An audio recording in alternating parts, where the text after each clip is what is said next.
الحمد لله وحده لا شريك له والصلاة والسلام على من لا نبي بعده أما بعد فأعوذ بالله من الشيطان الرجيم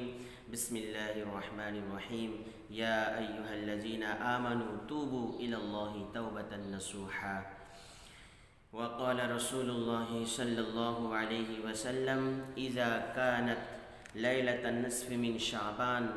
فقوموا ليلها وصوموا نهارها أو كما قال عليه الصلاة والسلام اللهم صل على محمد وعلى آل محمد كما صليت على إبراهيم وعلى آل إبراهيم إنك حميد مجيد اللهم بارك على محمد وعلى آل محمد كما باركت على إبراهيم وعلى آل إبراهيم إنك حميد مجيد معزز و مکرم بزرگان محترم اور میرے عزیز دوستوں اور بھائیوں، آج کی اس نشست میں ماہ شعبان المعظم میں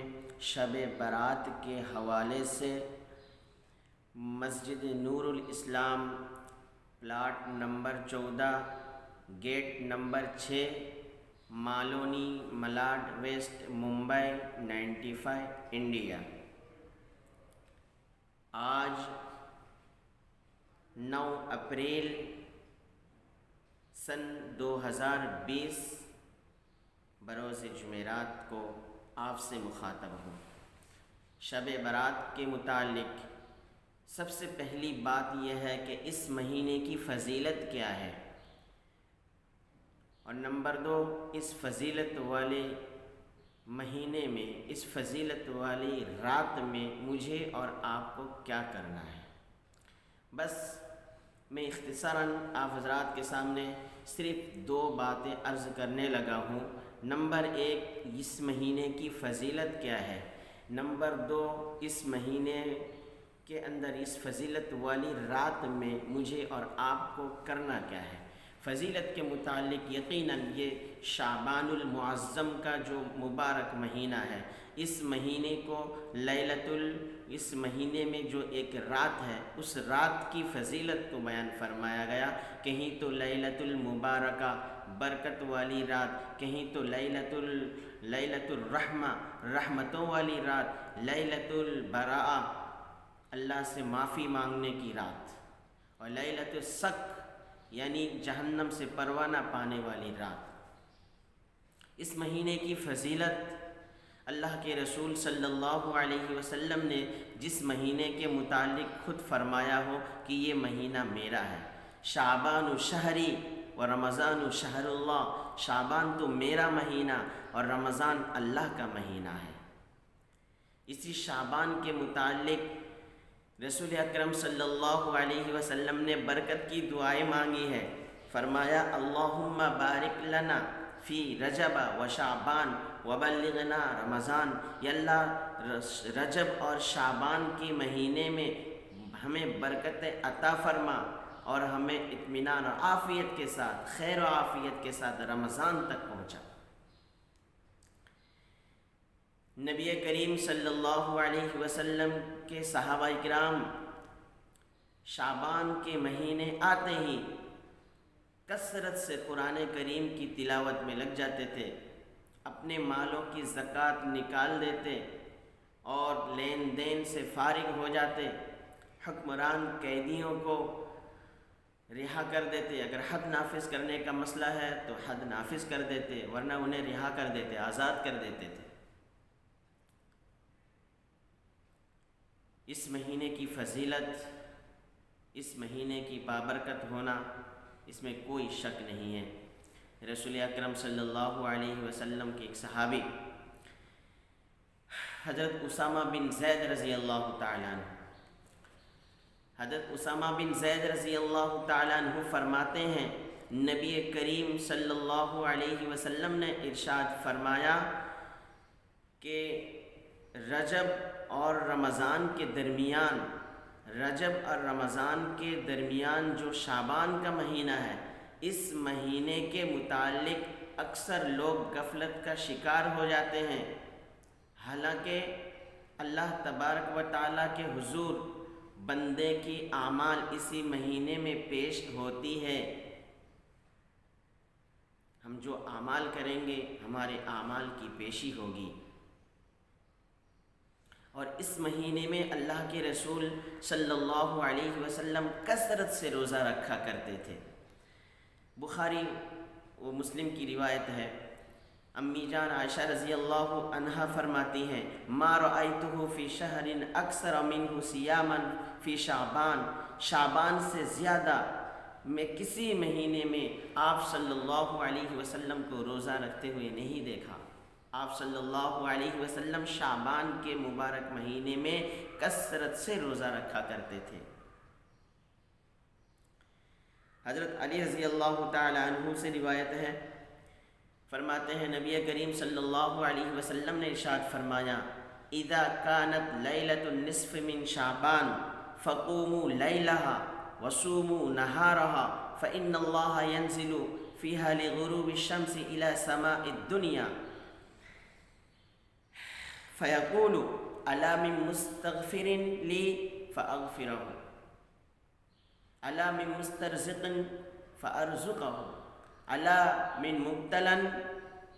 فأعافيه، ألا كذا ألا كذا حتى يطلع الفجر، أو كما قال رسول الله صلى الله عليه وسلم۔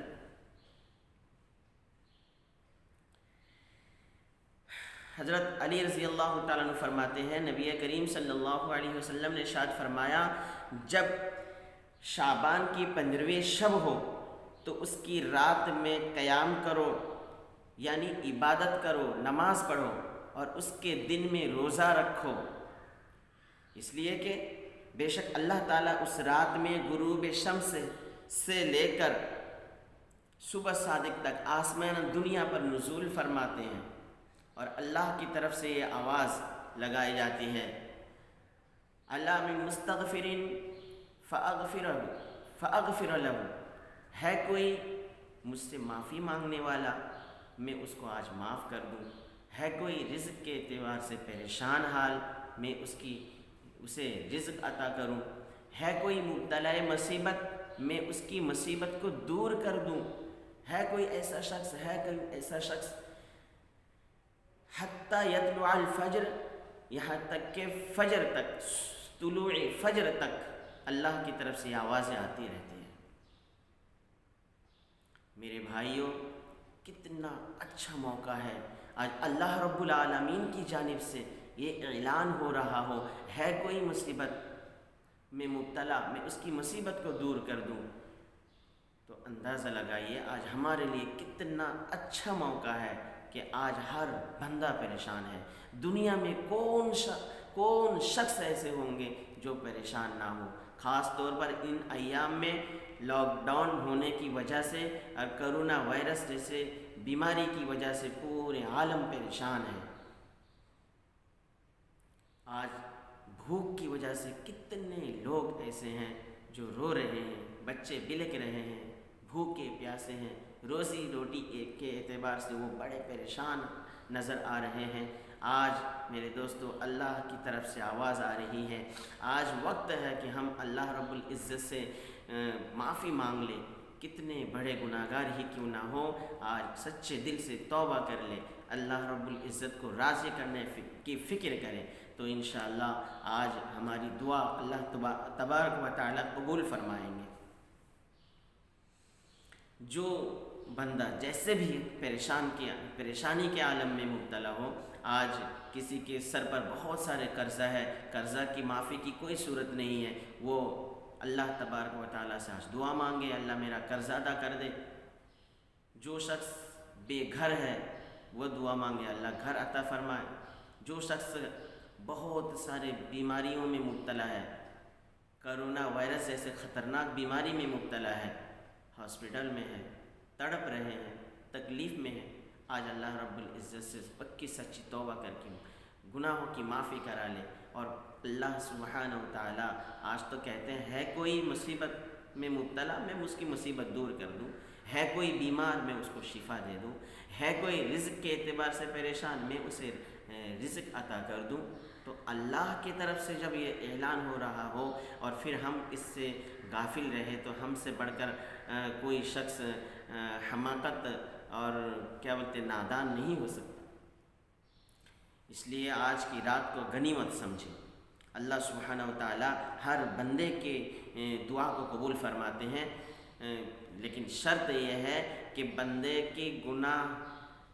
معاف ہونے کے لیے شرط یہ ہے، عموماً توبہ کی علماء نے 4 شرائط ذکر کیے ہیں۔ علماء کی جو رائے ہے، جو شرائط ہے توبہ کے قبول ہونے کے لیے، نمبر 1 معصیت سے الگ ہونا، یعنی مکمل طور پر گناہوں کو ترک کر دینا۔ کوئی بندہ اگر اس نیت سے توبہ کرے، اللہ میں آئندہ یہ جو گناہ ابھی فی الحال کر رہا ہوں اس گناہ کو بالکلیہ چھوڑ دینا۔ نمبر 2 اپنے کیے ہوئے گناہ پر شرمندگی ہونا، جو گناہ کیا اس پر شرمندہ ہونا، یہ 2۔ نمبر 3 آئندہ نہ کرنے کا پکا فیصلہ کر لینا، آئندہ گناہ نہیں کریں گے۔ اور نمبر 4 حقوق کی ادائیگی، حقوق العباد جیسے فرائض، حقوق اللہ، فرائض، واجبات، یہ سب اللہ کا حق ہے۔ زکوٰۃ ادا کرنا، رمضان کا روزہ رہ گیا اس کو ادا کرنا، اپنے ذمے کتنے نماز قضا ہے اس کو ادا کرنا، یہ حقوق اللہ۔ حقوق العباد، کسی سے پیسہ امانت رکھے اس کے پیسہ کھا لیا، اور اسی طریقے سے کسی نے اس کو قرضہ دیا تو اس کو واپس نہیں کر رہا ہے، سال ہا سال گزر گئے، یہ سب حقوق العباد۔ کسی کو تکلیف دی ہے اس سے معافی نہیں مانگے تو یہ حقوق العباد میں سے ہے۔ تو حقوق اللہ اور حقوق العباد کی ادائیگی کی فکر کریں۔ تو یہ 4 باتیں ہیں، یہ 4 شرائط ہیں۔ اگر ان 4 شرائط کو مد نظر رکھ کر توبہ اور استغفار کرے تو اللہ سبحانہ و تعالی اس کی مغفرت فرما دیتے ہیں۔ اور دعا کے قبول ہونے کے لیے جس میں بہت اہم اور خاص بات یہ ہے، اللہ سبحانہ و تعالی اس بندے کی دعا قبول فرماتے ہیں جس کا کھانا پینا پہننا حلال مال سے ہوا۔ حرام مال سے پرورش پانے والا جسم، ایک روایت کے مطابق وہ جسم آگ میں جائے گا۔ اس لیے ہمیں ضروری ہے کہ ہم حلال اور طیب مال کو اختیار کریں، حرام سے بالکلیہ پرہیز کریں، اجتناب کریں، بچے۔ ایک روایت میں اللہ کے رسول صلی اللہ علیہ وسلم ارشاد فرماتے ہیں کہ ایک بندہ طویل سفر، بہت دور سے سفر کر کے آیا ہو، بہت دور سے، اور پراگندہ حال، پراگندہ کپڑا اور غبار آلود کپڑے کے ساتھ وہ اللہ سے دعا مانگتے، یا ربی یا ربی یا ربی، اے پروردگار اے پروردگار اے پروردگار۔ اللہ کے رسول صلی اللہ علیہ وسلم نے اس شخص کے متعلق فرماتے ہیں، مطعمہ حرام ومشربہ حرام وملبسہ حرام وغذی بالحرام فأنی یستجاب لذلک۔ حضور فرماتے ہیں اس کا کھانا حرام، اس کا پینا حرام، اس کا پہننا حرام، وہ حرام مال سے پرورش پائی ہو، اس کی دعا اللہ تبارک و تعالیٰ کیسے قبول کرتے؟ تو توبہ کی قبول ہونے کے لیے اور دعا قبول ہونے کے لیے بہت ضروری ہے کہ ہم حرام سے مکمل طور پر اجتناب کریں، حرام سے بچیں، حرام کمائی سے، حرام کھانے سے، حرام پہننے سے، حرام پینے سے مکمل طور پر احتراز کریں۔ اور دعا کے قبول ہونے کے لیے یہ بھی ضروری ہے کہ ہم امر بالمعروف اور نہی عن المنکر کریں۔ امر بالمعروف اور نہی عن المنکر کو چھوڑنے والا میرے دوستو وہ بہت بڑا گنہگار ہے، اور اللہ تبارک و تعالیٰ نے تو پچھلے قوم پر جو عذاب نازل کیے ہیں اس بنیاد پر کہ وہ امر بالمعروف اور نہی عن المنکر کو چھوڑ بیٹھے تھے۔ تو میرے ذمے ہے، آپ کے ذمے ہے، پوری امت کے ذمے ہے کہ وہ امر بالمعروف اور نہی عن المنکر کرے۔ ہمارے سامنے کوئی بھی غلط کام ہوتا ہوا ہم دیکھیں، ہم اس کو روکیں، زبان سے تو ہاتھ سے روکنے کی طاقت ہو تو ہاتھ سے، ورنہ زبان سے کہہ لیں، ورنہ ادنا درجہ ہے ایمان کا کہ ہم دل سے برا سمجھیں۔ آج باپ کے سامنے بیٹا گناہ کر رہا ہے، ماں کے سامنے بیٹی گناہ کر رہی ہے، اور بڑے بھائی کے سامنے چھوٹے بھائی گناہ کر رہا ہے، کوئی کسی کو ٹوکنے والا نہیں، کوئی کسی کو روکنے والا نہیں۔ حضور فرماتے ہیں کہ اگر تم امر بالمعروف اور نہی عن المنکر چھوڑ دو گے تو ہو سکتا ہے اللہ کا عذاب آئے، اور اللہ کے اس عذاب سے بچنے کے لیے تم دعا کرو گے، تمہاری دعا قبول نہ ہو۔ روایت میں موجود ہے، حضور فرماتے ہیں لَتَأْمُرُنَّ بِالْمَعْرُوفِ وَلَتَنْهَوْنَ عَنِ الْمُنْكَرِ أَوْ لَيُوشِكَنَّ اللَّهُ أَنْ يَبْعَثَ عَلَيْكُمْ عِقَابًا، کہ ہو سکتا ہے امر بالمعروف اور نہی عن المنکر کو ترک کرنے کی وجہ سے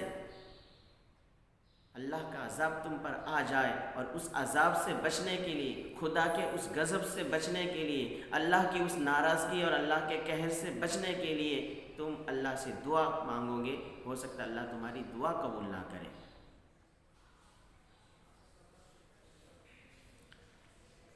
تو اس لیے ضروری ہے کہ ہم امر بالمعروف اور نہی عن المنکر کرتے رہیں، تاکہ اللہ تبارک و تعالی ہماری دعائیں قبول کر لے۔ اللہ تبارک و تعالی ہر شخص کی دعا قبول فرماتے ہیں، ہر شخص کی مغفرت فرما دیتے ہیں، سوائے چند بد نصیب لوگوں کے۔ نمبر 1 مشرک، نمبر 2 کینہ پرور، نمبر 3 والدین کی نافرمانی کرنے والا، نمبر 4 قطع رحمی کرنے والا، نمبر 5 ایزار یا شلوار پٹلون ٹخنے سے نیچے لٹکانے والا، یعنی گھمنڈ تکبر میں ایزار یا شلوار یا ٹخنے یہ پٹلون وغیرہ ٹخنے سے نیچے لٹکانے والا، شراب کا عادی جو ہمیشہ شراب پینے کا جس کی عادت بن چکے ہوں، اسی طریقے سے قتل کرنے والا اور زانی بدکاری کرنے والا، سوائے ان کے باقی تمام لوگوں کی گناہ معاف فرما دیتے ہیں۔ اس رات میں ہم کیا کریں؟ قضا نماز ادا کریں، ہمارے ذمے جتنے نماز قضا ہے اس کی ادائیگی کی فکر کریں، قرآن پاک کی تلاوت میں لگ جائے، ذکر کرے، صلاۃ التسبیح پڑھے اور درود پاک کی ورد کرے، کثرت سے درود پاک پڑھے آج، اور سب لوگ اپنے اپنے گھروں میں رہ کر عبادت کرے، اللہ سے پکی سچی توبہ کرے، اور پوری امت کے لیے، پوری انسانیت کے لیے دعائیں مانگیں۔ اس وقت جو دنیا میں حالات ہیں، کبھی غیروں کی طرف سے حملہ، کبھی آسمانی آفتیں، زمینی آفتیں، یہ سب کچھ اس بات کی دلیل ہے کہ اللہ سبحانہ و تعالی ہم سے ناراض ہے۔ اور حضور فرماتے ہیں جب اللہ تبارک و تعالی تم سے ناراض ہو تو زمینی اور آسمانی یہ جو کیفیت ہے اس کی تبدیلیاں ہوتی ہیں۔ حضرت موسیٰ علیہ السلام نے ایک مرتبہ اللہ رب العزت سے سوال کیا، اللہ تیری ناراضگی کا نشانی کیا ہے، علامت کیا ہے؟ فرماتے میں بے موقع بارش دوں گا اور ظالم بادشاہ کو تم پر مسلط کر دوں گا۔ اور پچھلی قوم کی تاریخ اٹھا کر دیکھیے، جس قدر عذاب ان پر آئے ہیں، سارے عذاب اور سارے جو ہلاکت ان کے لیے ہوئی ہے، صرف اور صرف اس وجہ سے کہ انہوں نے اللہ کی نافرمانی اور وقت کے پیغمبر کی نافرمانی کرنے کی وجہ سے، گناہوں کی سبب ان پر عذاب دیا گیا۔ آج بھی وہی سبب اگر پایا جائے تو اللہ تبارک و تعالیٰ کی ناراضگی بھی ہمارے سامنے۔ اس لیے ہر قسم کے گناہوں سے بچنے کی کوشش کریں۔ اگر ہم اپنے گناہوں سے پکی سچی توبہ کر لیں تو انشاءاللہ اللہ تعالی ہمارے سامنے جو حالات لائے ہیں یہ حالات عنقریب درست ہو جائے گا۔ اس لیے آج پکی سچی توبہ کریں، ہر بندہ تمام گناہوں سے توبہ کرے، اور آج کی رات میں بہت رو رو کر دعائیں مانگے، امت کے لیے دعائیں مانگے، مرحومین کے لیے دعائیں مانگے، اور تمام مسلمانوں کے لیے دعائیں مانگے کہ اللہ یہ دنیا میں جو حال، جو مصیبت اور جو بلائیں، یا اللہ عنقریب، یا اللہ تو جلد از جلد اس بیماری سے، اس کرونا وائرس جیسے وباؤں سے ہم سب کو اور پوری امت مسلمہ کی اور ہر انسانیت کی حفاظت فرما۔